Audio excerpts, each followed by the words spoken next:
মেয়ের বাপ কে কে আছেন হাত তুলেন, আমি আগে তুললি। মেয়ে হওয়ার কারণে খুশি না নারাজ? আরেকটা হলে খুশি না নারাজ? আরো একটা হলে খুশি না নারাজ? মেয়ে হচ্ছে আল্লাহর রহমতের নিদর্শন। সুবহানাল্লাহ জোরে বলেন। এবার হাত নামান, হাত নামান। নবীরও মেয়ে আছে, মা ফাতেমাতুজ জাহরা নাম সবাই। বাপ হিসেবে নবীর মতো একজন বাপ দেখান, দায়িত্ববান বাপ। বাবা হিসেবে তো আমরাও আছি মেয়ের বাপ, নবীও মেয়ের বাপ। একটা দায়িত্ববান বাপ হিসেবে নবীর মতো একজন বাপ দেখান তো, জোরে বলেন না। স্বামী হিসেবে নবীর মতো একজন স্বামী, ইমাম হিসেবে আমাদের নবীর মতো ইমাম, যোদ্ধা হিসেবে আমাদের নবীর মতো যোদ্ধা, সমাজ নেতৃত্ব দেনেওয়ালা অভিভাবক হিসেবে আমাদের নবীর মতো একজন অভিভাবক। আওয়াজটা একটু বড় লাগবে, অভিভাবক। সমাধান করে দেওয়া, ঝগড়া মিটাই দেওয়ার মতো সুন্দর পরামর্শদাতা হিসেবে আমাদের নবীর মতো একজন, মায়া দেখানোর মধ্যে আমাদের নবীর মতো একজন, সর্বদিকে একটু মনোযোগ দিবেন আমার ভাই ও বোনেরা, সর্বগুণে সর্বদিকে রব্বুল আলামিন যাকে সবচাইতে দামি এবং আজমত ওয়ালা বানিয়েছেন তিনি হচ্ছেন আপনার আমার নবী রাহমাতুল লিল আলামিন। জগৎ জানে চেহারার চাইতে সুন্দরের চাইতে বড় সুন্দর হচ্ছে চরিত্রে সুন্দর, কথা সুন্দরের চাইতে বড় সুন্দর হচ্ছে চরিত্রে সুন্দর। কথা বলেন ঠিক কিনা? চলার সুন্দরের চাইতে বড় সুন্দর হচ্ছে চরিত্রে সুন্দর। আপনার আমার চরিত্রের সার্টিফিকেট দেয় কমিশনাররা, চেয়ারম্যানরা, যারা নিজেরাও জানে না আমি কত বড় বাটফার, আমি কত বড় চোর, আমি কত বড় অপরাধী। আর আপনার আমার নবীর চরিত্র সার্টিফিকেট স্বয়ং রব্বুল আলামিন দিচ্ছেন, ইন্নাকা লাআলা খুলুকিন আযীম। আমি রবি বলে দিলাম আপনার চরিত্র সবচাইতে সুমহান। তিনি আপনার আমার নবী রাহমাতুল লিল আলামিন। নবীজি একদিন সাহাবাকে বলতেছেন, ও সাহাবা, ঘরে রান্না করার সময় জোল একটু বাড়াই দিও। ইয়া রাসূলুল্লাহ কেন? বলে যে তোমার পাশের প্রতিবেশীকে উপবাস রেখে তুমি কখনো খেও না, আল্লাহ জান দেয় বাক করে খাইও, বাক করে খাইও, বাক করে খাইও। তো বলে ইয়া রাসূলুল্লাহ আমার প্রতিবেশী যদি ভিন্ন ধর্মের হয়? নবী বলে যে তারপরও তার ঘরে খাবার পৌঁছাই দাও, এটাই ইসলাম, এটাই ইসলামের সৌন্দর্য। পৃথিবীর সবচাইতে দামি জায়গার অন্যতম জায়গার নাম মসজিদ, কোনো সন্দেহ? জোরে বলেন, কোনো সন্দেহ? আপনার ঘর নিয়ে আপনি যা কিছু কম্প্রোমাইজ করলেও মসজিদ নিয়ে কোনো কম্প্রোমাইজ চলবে? কারণ মসজিদটা মুসলমানদের এখানে থাকে। একদিন মসজিদের মধ্যে এক বেদুইন এসে প্রস্রাব করে দিছে, সবাই গেছে ওনারা মারতে। নবী বলে যে দাঁড়াও, প্রস্রাবের মাঝখানে ডিস্টার্ব করিও না, ক্ষতি হবে। আমি সুবহানাল্লাহ মন মতো পাই নাই। প্রস্রাব করছে বেদুইন মসজিদে, মাঝখানে দাঁড় করে থামাই দিলে যে ক্ষতি হবে, বর্তমান ডাক্তাররাও বলে প্রস্রাব ধরে রাখা নিষেধ, আটকায় রাখা নিষেধ, করে অর্ধেক বন্ধ রাখা নিষেধ, কিডনির জন্য ক্ষতি হয়।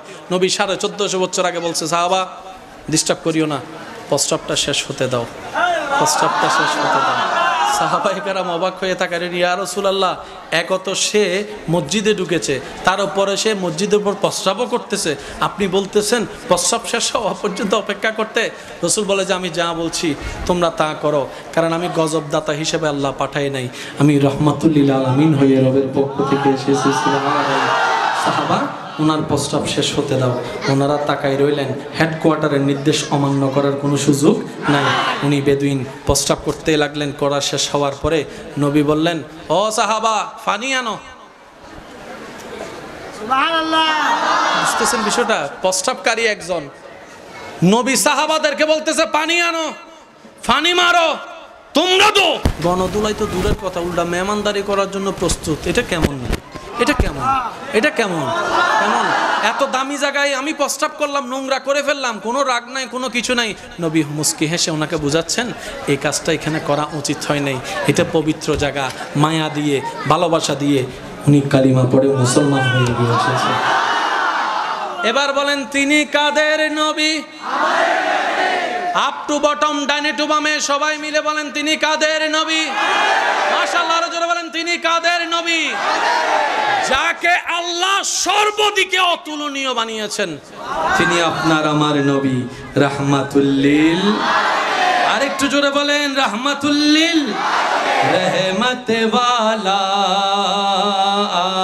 नबी है धूम मची है धूम मची है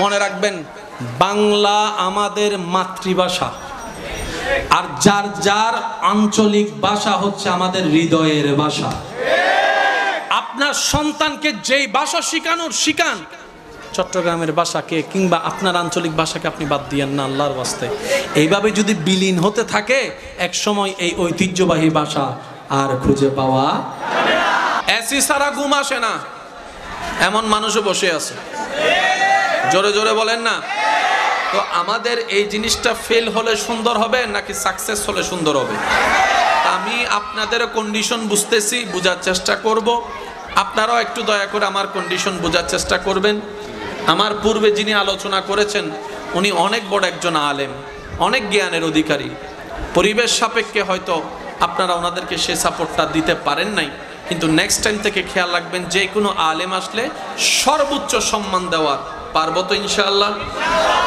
কি বলেন পারবো তো ইনশাআল্লাহ আলেম উলামার ইজ্জত চলবে তো ইনশাআল্লাহ আলেমের ইজ্জত চললে এলম বাড়বে এলম আর রাত যেহেতু গভীর হয়েছে মাইকের আওয়াজটা একটু কমাই দেন কারণ সওয়াব কামাইতে গেলে গুনাহ কামাই ফেললে তো সমস্যা কথা বলেন ঠিক কি না অনেকে যদি মাইকের আওয়াজে ঘুমাতে না পারে ঘুমের ওষুধ খেয়ে শুচ্ছে ঘুমাইতে না পারে তাহলে সওয়াবের চাইতে বদদোয়াটা বেশি হয়ে যাবে যেহেতু রাত গভীর হয়েছে আমি অনুরোধ করব আপনারা আপনাদের সেটিং অনুযায়ী যাতে এটাও হয় বাহিরের কারো কষ্ট না হয় আপনারা একটু খেয়াল করবেন এটা আপনাদের অথরিটি আমার এদিকে যত জোয়ান জোয়ান ভাইয়েরা আছেন সবাই একবার বলেন তো দেখি মারহাবা মাশাআল্লাহ আরেকবার বলেন এবার যারা এখানে সামনে বসে আছেন তারা একবার বলেন এবার যারা ওদিকে দাঁড়ায় আছেন আমার ভাইয়েরা তারা একবার বলেন মারহাবা এবার সবাই মিলে কি আওয়াজ একবার বলেন মারহাবা এবার বলেন আল্লাহু আকবার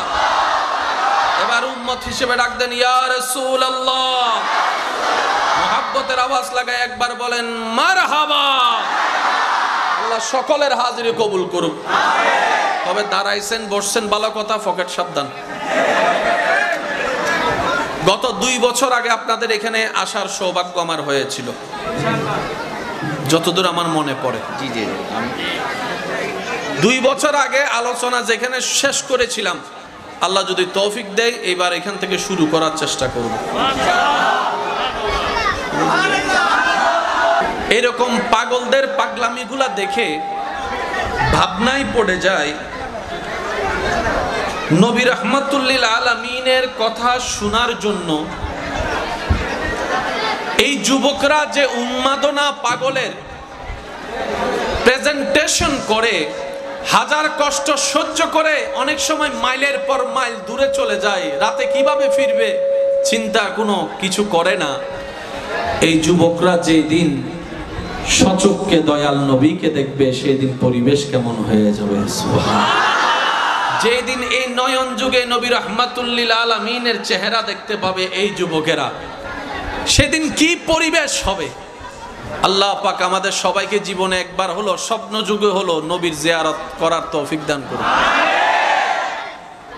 পিছনের ভাই আমার আওয়াজ কি শুনতে পাচ্ছেন একটু হাত তুলে দেখান ক্লিয়ার মাশাআল্লাহ এবার আমি আপনাদেরকে বলার চেষ্টা করব আপনাদের সামনে রাখার চেষ্টা করব আপনারা শুধু আমাকে রিপ্লে দেওয়ার চেষ্টা করবেন এই মাহফিল কি একজনের না সবার এটা সৌন্দর্য রক্ষা করার দায়িত্ব সবার আছে না নাই আপনার পাশের নিয়ন্ত্রণ আপনি রাখবেন আপনার সামনে নিয়ন্ত্রণ আপনি রাখবেন সবাই যদি দায়িত্ব নিই মাহফিল এমনি সুন্দর হয়ে যাবে কথা বলেন ঠিক কি না কেমন সুন্দর ছিলেন আমাদের নবী নবীর উম্মত যারা তারা একবার বলেন না সুবহানাল্লাহ মেয়ের বাপ কে কে আছেন হাত তুলেন আমি আগে তুললি মেয়ে হওয়ার কারণে খুশি না নারাজ আরেকটা হলে খুশি না নারাজ আরো একটা হলে খুশি না নারাজ মেয়ে হচ্ছে আল্লাহর রহমতের নিদর্শন সুবহানাল্লাহ জোরে বলেন এবার হাত নামান নবীরও মেয়ে আছে মা ফাতেমাতুজ জাহরা নাম সবাই বাপ হিসেবে নবীর মতো একজন বাপ দেখান দায়িত্ববান বাপ বাবা হিসেবে তো আমরাও আছি মেয়ের বাপ নবী মেয়ের বাপ একটা দায়িত্ববান বাপ হিসেবে নবীর মতো একজন বাপ দেখান তো জোরে বলেন না। স্বামী হিসেবে নবীর মতো একজন স্বামী, ইমাম হিসেবে আমাদের নবীর মতো ইমাম, যোদ্ধা হিসেবে আমাদের নবীর মতো যোদ্ধা, সমাজ নেতৃত্ব দেনেওয়ালা অভিভাবক হিসেবে আমাদের নবীর মতো একজন অভিভাবক। আওয়াজটা একটু বড় লাগবে, অভিভাবক। সমাধান করে দেওয়া, ঝগড়া মিটাই দেওয়ার মতো সুন্দর পরামর্শদাতা হিসেবে আমাদের নবীর মতো একজন, মায়া দেখানোর মধ্যে আমাদের নবীর মতো একজন, সর্বদিকে একটু মনোযোগ দিবেন আমার ভাই ও বোনেরা, সর্বগুণে সর্বদিকে রব্বুল আলামিন যাকে সবচাইতে দামি এবং আজমত ওয়ালা বানিয়েছেন তিনি হচ্ছেন আপনার আমার নবী রাহমাতুল লিল আলামিন। জগৎ জানে চেহারার চাইতে সুন্দরের চাইতে বড় সুন্দর হচ্ছে চরিত্রে সুন্দর, কথা সুন্দরের চাইতে বড় সুন্দর হচ্ছে চরিত্রে সুন্দর। কথা বলেন ঠিক কিনা? চলার সুন্দরের চাইতে বড় সুন্দর হচ্ছে চরিত্রে সুন্দর। আপনার আমার চরিত্রের সার্টিফিকেট দেয় কমিশনাররা, চেয়ারম্যানরা, যারা নিজেরাও জানে না আমি কত বড় বাটফার, আমি কত বড় চোর, আমি কত বড় অপরাধী, আর আপনার আমার নবীর চরিত্রের সার্টিফিকেট স্বয়ং রব্বুল আলামিন দিচ্ছেন, ইন্নাকা লাআলা খুলুকিন আযীম। আমি রবি বলে দিলাম আপনার চরিত্র সবচাইতে সুমহান। তিনি আপনার আমার নবী রাহমাতুল লিল আলামিন। নবীজি একদিন সাহাবাকে বলতেছেন, ও সাহাবা, ঘরে রান্না করার সময় জোল একটু বাড়াই দিও। ইয়া রাসূলুল্লাহ, কেন? বলে যে তোমার পাশের প্রতিবেশীকে উপবাস রেখে তুমি কখনো খেও না, আল্লাহ জান দেয় বাক করে খাইও, বাক করে খাইও, বাক করে খাইও। তো বলে ইয়া রাসূলুল্লাহ, আমার প্রতিবেশী যদি ভিন্ন ধর্মের হয়? নবী বলে যে তারপরও তার ঘরে খাবার পৌঁছাই দাও, এটাই ইসলাম, এটাই ইসলামের সৌন্দর্য। পৃথিবীর সবচাইতে দামি জায়গার অন্যতম জায়গার নাম মসজিদ, কোনো সন্দেহ? জোরে বলেন, কোনো সন্দেহ? আপনার ঘর নিয়ে আপনি যা কিছু কম্প্রোমাইজ করলো, মসজিদ নিয়ে কোনো কম্প্রোমাইজ চলবে? কারণ মসজিদটা মুসলমানদের এখানে থাকে। একদিন মসজিদের মধ্যে এক বেদুইন এসে প্রস্রাব করে দিছে, সবাই গেছে ওনারা মারতে। নবী বলে যে দাঁড়াও, প্রস্রাবের মাঝখানে ডিস্টার্ব করিও না, ক্ষতি হবে। আমি সুবহানাল্লাহ মন মতো পাই নাই। প্রস্রাব করছে বেদুইন মসজিদে, মাঝখানে দাঁড় করে থামাই দিলে যে ক্ষতি হবে, বর্তমান ডাক্তাররাও বলে প্রস্রাব ধরে রাখা নিষেধ, আটকায় রাখা নিষেধ, করে অর্ধেক বন্ধ রাখা নিষেধ, কিডনির জন্য ক্ষতি হয়। নবী 1450 বছর আগে বলছে, সাহাবা ডিস্টার্ব করিও না, প্রস্রাবটা শেষ হতে দাও, প্রস্রাবটা শেষ হতে দাও। সাহাবায়ে কেরাম অবাক হয়ে থাকেন, ইয়া রাসূলুল্লাহ, একত সে মসজিদে ঢুকেছে, তার উপরে সে মসজিদের উপর প্রস্রাবও করতেছে, আপনি বলতেছেন প্রস্রাব শেষ হওয়া পর্যন্ত অপেক্ষা করতে? রাসূল বলে যে আমি যা বলছি তোমরা তা করো, কারণ আমি গজবদাতা হিসেবে আল্লাহ পাঠাই নাই, আমি রাহমাতুল লিল আলামিন হয়ে রবের পক্ষ থেকে এসেছি। সুবহানাল্লাহ। সাহাবা ওনার প্রস্রাব শেষ হতে দাও। ওনারা তাকাই রইলেন, হেডকোয়ার্টারের নির্দেশ অমান্য করার কোনো সুযোগ নাই। উনি বেদুইন প্রস্রাব করতে লাগলেন। করা শেষ হওয়ার পরে নবী বললেন, ও সাহাবা, পানি আনো। সুবহানাল্লাহ। বুঝতেছেন বিষয়টা? প্রস্রাবকারী একজন নবী সাহাবাদেরকে বলতেছে পানি আনো, পানি মারো, তোমরা তো গণদুলাই তো দূরের কথা, উল্টা মেহমানদারি করার জন্য প্রস্তুত। এটা কেমন? এটা কেমন? এটা কেমন? কেমন? এত দামি জায়গায় আমি প্রস্রাব করলাম, নোংরা করে ফেললাম, কোনো রাগ নাই, কোনো কিছু নাই। নবী মুস্কি হেসে ওনাকে বুঝাচ্ছেন এই কাজটা এখানে করা উচিত হয় নাই, এটা পবিত্র জায়গা। মায়া দিয়ে, ভালোবাসা দিয়ে উনি কালিমা পড়ে মুসলমান হয়ে গিয়েছে। এবার বলেন, তিনি কাদের নবী? আপ টু বটম, ডাইনে টু বামে সবাই মিলে বলেন, তিনি কাদের নবী? মাশাআল্লাহ, আরো জোরে বলেন, তিনি কাদের নবী? যাকে আল্লাহ সর্বদিকে অতুলনীয় বানিয়েছেন, তিনি আপনার আমার নবী রাহমাতুল লিল। আরেকটু জোরে বলেন, রাহমাতুল লিল। रहमत वाला आया नबी है, धूम मची है, धूम मची है। মনে রাখবেন, বাংলা আমাদের মাতৃভাষা, আর যার যার আঞ্চলিক ভাষা হচ্ছে আমাদের হৃদয়ের ভাষা। আপনার সন্তানকে যেই ভাষা শিখানোর শিখান, চট্টগ্রামের ভাষাকে কিংবা আপনার আঞ্চলিক ভাষাকে আপনি বাদ দিয়েন না আল্লাহর ওয়াস্তে। এইভাবে যদি বিলীন হতে থাকে, এক সময় এই ঐতিহ্যবাহী ভাষা আর খুঁজে পাওয়া এসি সারা ঘুম আসে না। এমন মানুষও বসে আছে, জোরে জোরে বলেন না। তো আমাদের এই জিনিসটা ফেল হলে সুন্দর হবে নাকি সাকসেস হলে সুন্দর হবে? আমি আপনাদের কন্ডিশন বুঝতেছি, বোঝার চেষ্টা করব। আপনারাও একটু দয়া করে আমার কন্ডিশন বোঝার চেষ্টা করবেন। আমার পূর্বে যিনি আলোচনা করেছেন উনি অনেক বড় একজন আলেম, অনেক জ্ঞানের অধিকারী। পরিবেশ সাপেক্ষে হয়তো আপনারা ওনাদেরকে সে সাপোর্টটা দিতে পারেন নাই, কিন্তু নেক্সট টাইম থেকে খেয়াল রাখবেন যে কোনো আলেম আসলে সর্বোচ্চ সম্মান দেওয়ার। পারবো তো ইনশাআল্লাহ? কি বলেন, পারবো তো ইনশাআল্লাহ? আলেম উলামার ইজ্জত চলবে তো ইনশাআল্লাহ? আলেমের ইজ্জত চললে এলম বাড়বে, এলম। আর রাত যেহেতু গভীর হয়েছে মাইকের আওয়াজটা একটু কমাই দেন, কারণ সোয়াব কামাইতে গেলে গুনাহ কামাই ফেললে তো সমস্যা। কথা বলেন ঠিক কিনা? অনেকে যদি মাইকের আওয়াজে ঘুমাতে না পারে, ঘুমের ওষুধ খেয়ে শুচ্ছে, ঘুমাইতে না পারে, তাহলে সোয়াবের চাইতে বদদোয়াটা বেশি হয়ে যাবে। যেহেতু রাত গভীর হয়েছে আমি অনুরোধ করবো আপনারা আপনাদের সেটিং অনুযায়ী যাতে এটাও হয়, বাহিরের কারো কষ্ট না হয়, আপনারা একটু খেয়াল করবেন, এটা আপনাদের অথরিটি। আমার এদিকে যত জোয়ান জোয়ান ভাইয়েরা আছেন সবাই একবার বলেন তো দেখি মারহাবা, মাশাআল্লাহ। আরেকবার বলেন। এবার যারা এখানে সামনে বসে আছেন তারা একবার বলেন। এবার যারা ওদিকে দাঁড়ায় আছেন আমার ভাইয়েরা তারা একবার বলেন মারহাবা। এবার সবাই মিলে কি আওয়াজ একবার বলেন মারহাবা। এবার বলেন আল্লাহু আকবার। এবার উম্মত হিসেবে ডাক দেন ইয়া রাসূলুল্লাহ। মুহাব্বতের আওয়াজ লাগায় একবার বলেন মারহাবা। আল্লাহ সকলের হাজিরি কবুল করুক। তবে দাঁড়াইছেন বসছেন ভালো কথা, পকেট সাবধান। গত 2 বছর আগে আপনাদের এখানে আসার সৌভাগ্য আমার হয়েছিল, যতদূর আমার মনে পড়ে। 2 বছর আগে আলোচনা যেখানে শেষ করেছিলাম, আল্লাহ যদি তৌফিক দেয় এবার এখান থেকে শুরু করার চেষ্টা করব। এরকম পাগলদের পাগলামিগুলা দেখে ভাবনায় পড়ে যায়,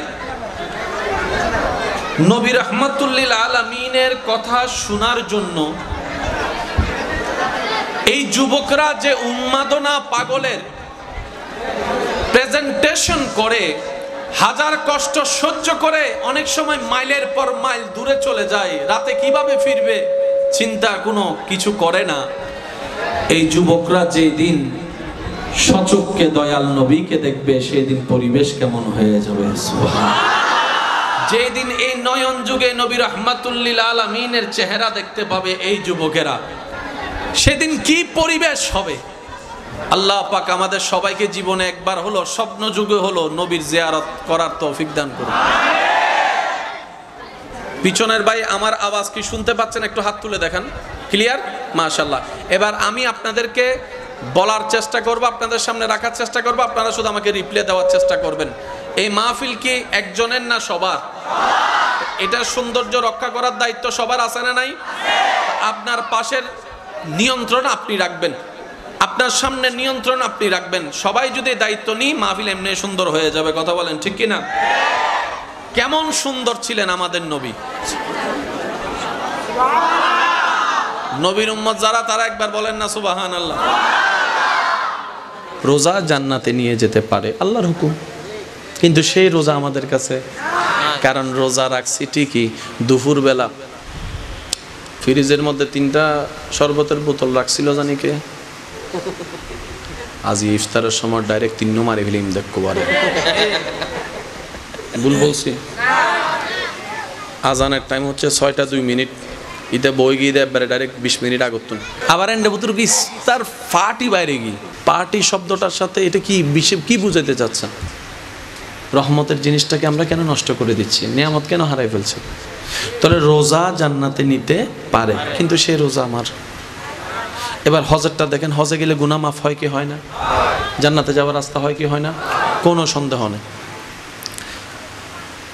লব্বাইক আল্লাহুম্মা লব্বাইক লব্বাইক লা শারীকা লাক লব্বাইক ইন্নাল হামদা ওয়ান নি'মাতা লাক ওয়াল মুলক লা শারীকা লাক।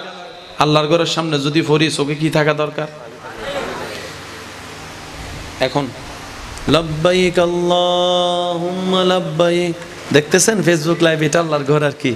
লব্বাইক লা শারীকা লাক। ওমা আমার ভাই তো কমেন্টস করে, মাশাআল্লাহ আমি এখন আল্লাহর ঘরে আছি, তোমার জন্য দোয়া করতেছি তো আমি। ইন্নাল হামদা ওয়ান নি'মাতা, আমি আগামী কালকে আসবো আর কি বিমানে 10টা বাজে। লাকাওয়াল মুলক লা শারীকা লাক। যারা যারা দেখতেছেন আমার ভিডিওটা শেয়ার দিয়ে দেন, লাইক কমেন্ট শেয়ার করেন, এটা আল্লাহর ঘর আর কি। ঠিক ঠিক